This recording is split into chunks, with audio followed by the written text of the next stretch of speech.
300 citernes d'essence envoyées au Mali. Le président Ouattara et son gouvernement ont envoyé 300 citernes d'essence au Mali pour débloquer la situation au Mali. Personnellement, je suis content parce que le Mali reste toujours un pays frère malgré les divergences politiques. Mais l'information que beaucoup ne savent pas, c'est que Afrique Dépêche nous dit que le Niger et le Burkina se sont désistés. Oui, le Niger et le Burkina se sont désistés pour aller aider le Mali tout simplement.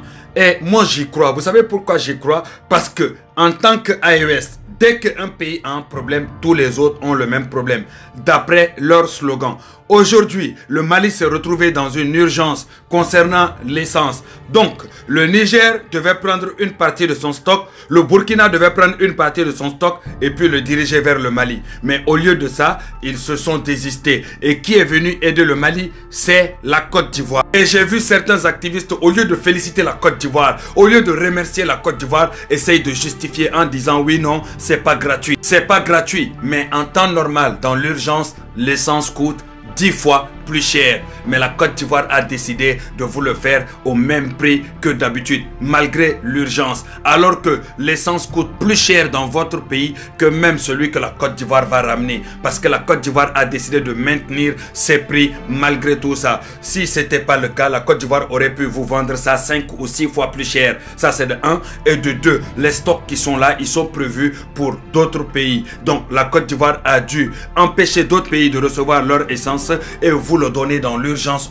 Après ça, la Côte d'Ivoire de se débrouiller avec ces pays-là, trouver des solutions pour ces pays-là. Donc oui, la Côte d'Ivoire et son président Alassane Ouattara et tout son gouvernement ont préféré prioriser le Mali en tant que pays frère. Voilà ce qu'on appelle un prêt d'urgence. Un prêt d'urgence n'a rien à voir avec un prêt normal. Malgré que l'État de la Côte d'Ivoire aurait pu refuser et puis dire oui, on attend certaines sommes qu'on n'a pas encore reçues, on attend de recevoir ça pour pouvoir faire plus que ça. Mais malgré tout ça, ils n'ont pas posé de questions, ils sont allés directement au charbon, débloquer la situation pour leurs frères maliens et envoyer 300 citernes directement. Car ils ont vu que c'est une situation humanitaire d'urgence. Donc ils ont agi dans l'urgence. Pendant que les Burkinabés qui disent vive AES matin, midi et soir n'ont pas participé. Les gens du Niger qui disent vive AES matin, midi et soir n'ont pas participé. Pourtant ils auraient pu prendre eux leur stock et puis l'envoyer aux Maliens.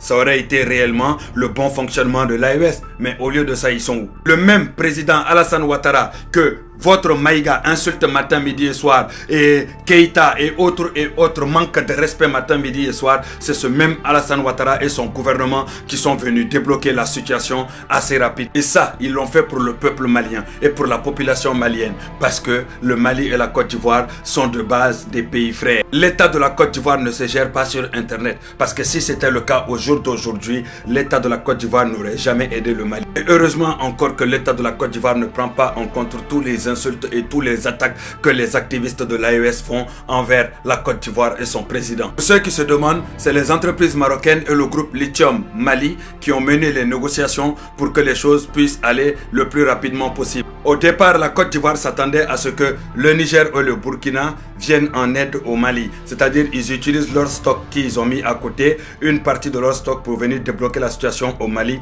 Donc, ça aurait réglé le problème du Mali. Mais c'est après le refus du Niger et du Burkina, c'est là que la CII, la Côte d'Ivoire, a décidé de venir débloquer la situation concernant le Mali. Parce que la Côte d'Ivoire ne voulait pas encore une fois se faire passer pour oui, non, c'est moi, je viens, ingérence ou autre, pour ne pas être accusé d'ingérence. Donc, ils sont restés discrets dans leur coin. C'est après le refus de ces deux pays de l'AES là que la Côte d'Ivoire est venue pour faire leur intervention et puis ils ont débloqué la situation le plus rapidement possible sans calculer tout ce qui est formalité et autres encore une fois. Rien que ça, cela vous montre que la Côte d'Ivoire ne souhaite jamais voir le Mali déstabilisé. Parce que si c'était le cas, la Côte d'Ivoire n'aurait jamais aidé le Mali, aurait juste utilisé le prétexte que les choses ne vont pas politiquement entre eux et refuser d'aider le Mali et puis regarder que le Mali se déstabilise. Mais c'est parce que la Côte d'Ivoire refuse de voir le Mali déstabilisé. La Côte d'Ivoire est prête à donner tous les aides possibles au Mali pour que le Mali puisse avancer, que la Côte d'Ivoire, dès que le Mali a besoin, la Côte d'Ivoire répond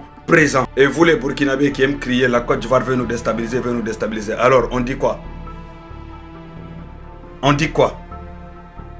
Et vous qui criez AES, on est plus puissant que la Côte d'Ivoire là. Il y a 48 heures, vous étiez en train de crier que oui, votre Franklin Nyamsi est en train de crier que oui, vous êtes meilleur que la Côte d'Ivoire, vous avez tout plus que la Côte d'Ivoire. 48 heures plus tard, le karma et surtout Dieu vous a montré encore que la Côte d'Ivoire est intouchable. À chaque fois que vous attaquez la Côte d'Ivoire, Dieu vous montre le contraire. Parce que la Côte d'Ivoire est bénie. Le président Ouattara est béni. Il n'a rien fait à personne et tout ce qu'il a fait pour le bien de son pays. Et si la Côte d'Ivoire en est là aujourd'hui, c'est parce qu'ils ont travaillé dur. L'État de la Côte d'Ivoire a travaillé dur pour avoir ce résultat-là au jour d'aujourd'hui.